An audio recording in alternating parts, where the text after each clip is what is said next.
வணக்கம். தூத்துக்குடி மாவட்ட நிர்வாகத்தின் சார்பாக அனைவருக்கும் இனிய புத்தாண்டு நல்வாழ்த்துக்கள்.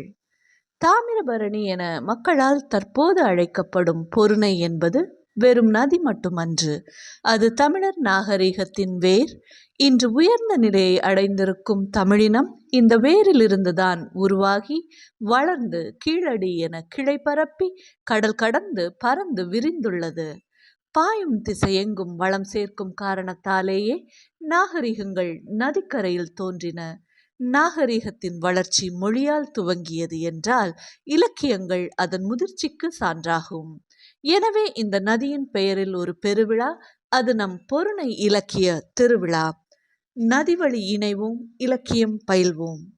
இலக்கியம் வெறும் பொழுதுபோக்குக்கு கொறிக்கும் சிறு தேனீகளாகிவிடக்கூடாது.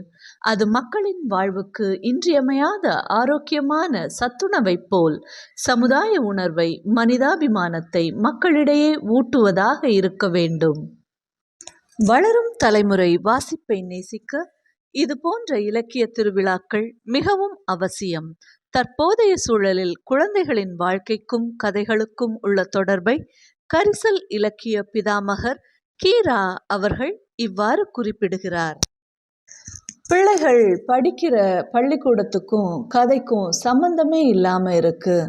கதையே கேட்காத, கதை கேட்டு தூங்காத ஒரு தலைமுறை உருவாகிருச்சு. அவசரங்கள் எல்லாத்தையும் கபளீகரம் பண்ணிடுச்சு. இதிலிருந்தெல்லாம் விடுவிச்சு மனித மனசுக்கு வைத்தியம் செய்யணும்னா அது கதைகளால் மட்டும்தான் பண்ண முடியும். கி. ராஜநாராயணன். பொருணை இலக்கிய திருவிழாவில் கதைகள் என்னும் நதிகளால் இலக்கியம் வளர்ப்போம். நன்றி. வெளியீடு உங்கள் செய்தி மக்கள் தொடர்புத்துறை.